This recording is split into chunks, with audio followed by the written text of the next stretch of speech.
The bed was several times larger than the narrow cot I'd been given at the place I was staying.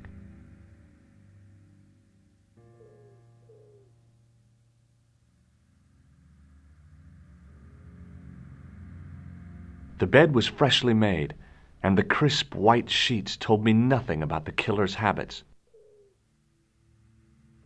It was the battered leather briefcase I'd seen Plantar carrying just before he died.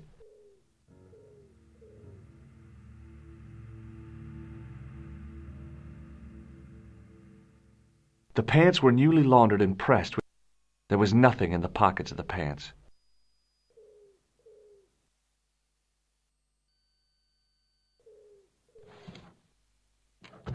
I searched the interior of the briefcase, but, as I'd half expected, it was empty.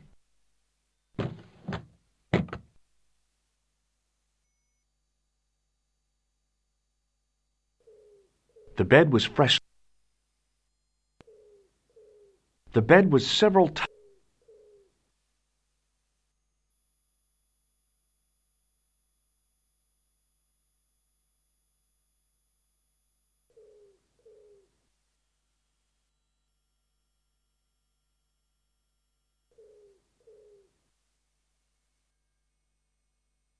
The assassin had been too smart to leave incriminating evidence beside his bed.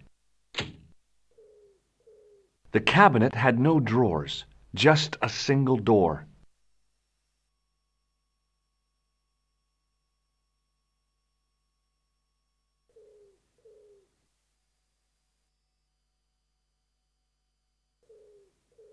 The closet was a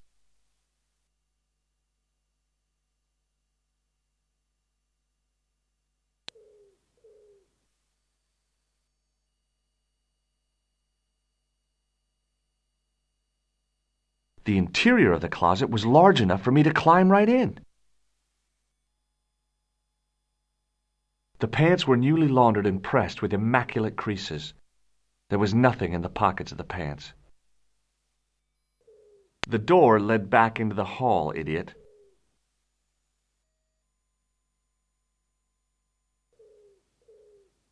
The bed was several times larger than the narrow cot I'd been given at the place I was staying.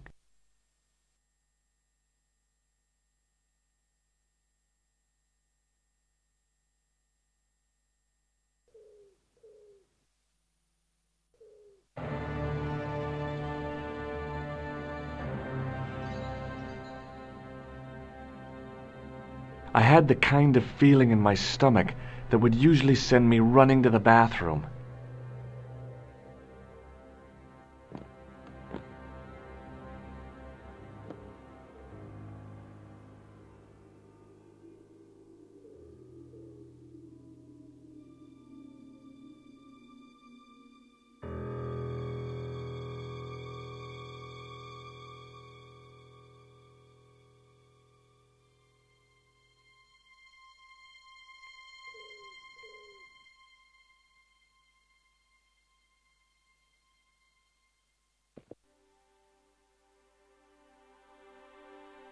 The pants matched the jacket which the killer had lost in Paris.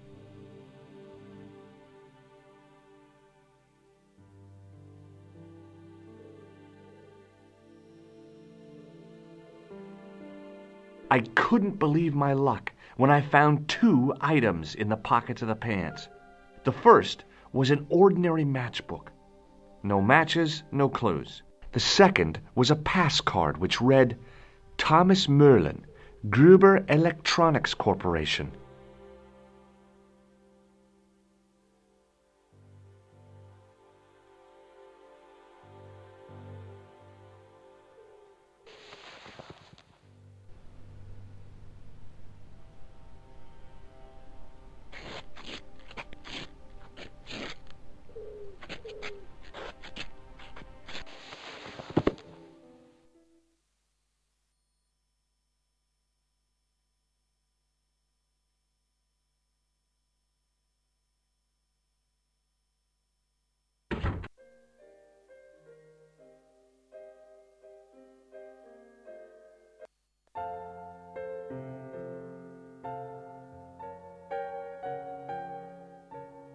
What now, monsieur? Does this pass mean anything to you? That is Monsieur Merlin's property. That's right. Merlin the murderer. I want to see what he's left in your safe. Impossible. I cannot betray his confidence, no matter what you say he's done. You're making a big mistake. Maybe I can live with that. Does this matchbook mean anything to you? No, monsieur. Thanks for your help, buddy.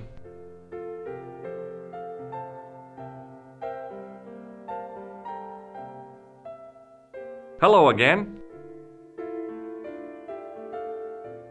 Do you recognize this card? No, I do not. Does the name on this matchbook mean anything to you? Indeed it does, for Alamut was the home of the old man of the mountains. You do not know him? No, I don't. Tell me again about Alamut. It is the home of the old man of the mountains. Thanks for your help. Goodbye.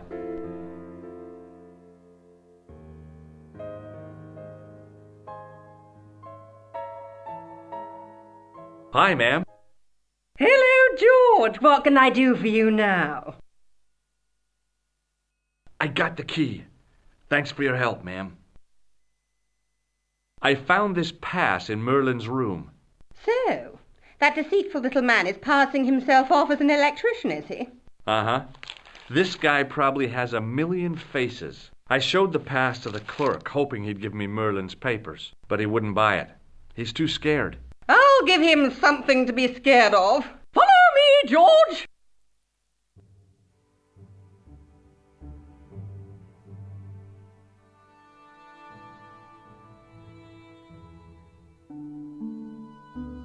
Did you place a package from Merlin in the hotel safe?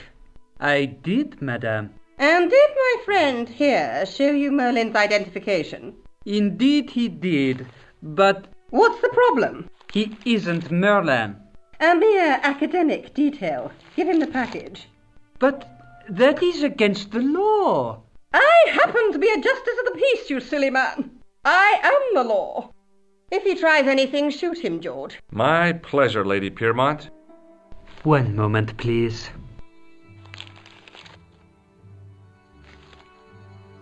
You know, I haven't enjoyed myself this much since Greenham Common. I don't know what I would have done without you, Lady Piermont. Voilà, monsieur, le manuscrit de Monsieur Merlin. Thanks. How satisfying. An Anglo-American alliance that actually worked. The clerk had given me a tightly rolled sheet of parchment. I decided not to unroll it until I was safely back in Nico's apartment.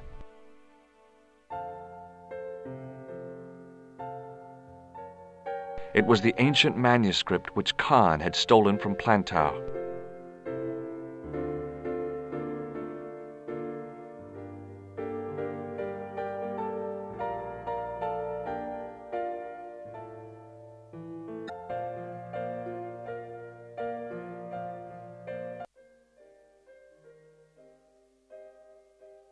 The door was locked.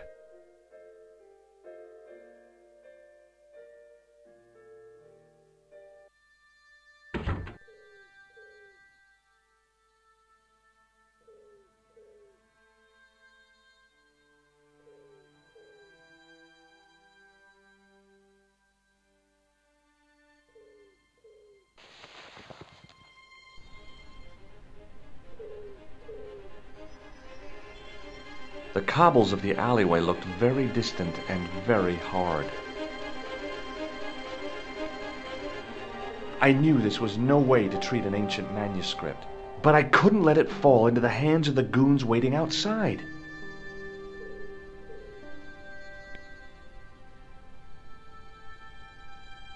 If I wanted my shins sticking out of my shoulders, I could have jumped. Mama Stobart didn't raise no suicidal fools, though.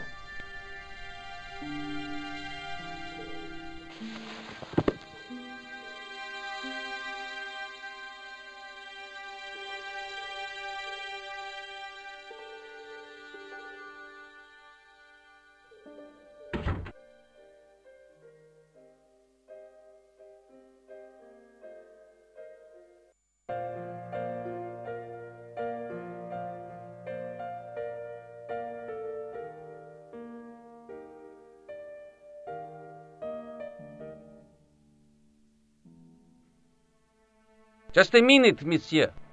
What's your problem? No problem, if you cooperate. What do you want? Just a routine security check. Nothing to worry yourself about. Oh, well, all right. Search him, Flap. You bet! Hey, knock it off. Get off, you big ape. Nothing, Guido. Zilch! Our apologies, monsieur. What? I had to report you to the authorities. Round here, we are the authorities. You want I should break his arms? No. Let him go, Flap.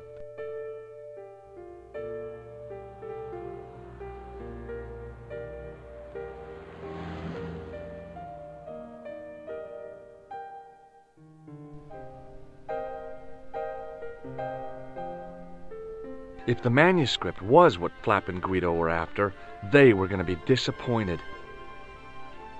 I couldn't wait to get back to Nico's apartment and check it out.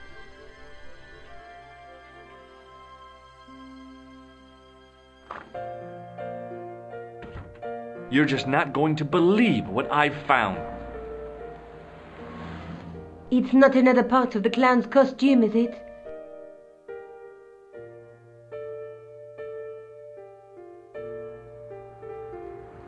It's a medieval manuscript. Khan left it in the safe at the Ubu. It's incredible. Is this what he took from Plantark? It could be, which means it's worth enough to kill for. Look there, two guys on the same horse. Oh, yeah. Maybe they couldn't afford one each. What of it? Have you ever heard of the Knights Templar? Their official seal was an image of two knights sharing a horse. Whatever this manuscript means, it's connected with the Templars. How come you know about these knights? I learned about them while writing an article on the Crusades.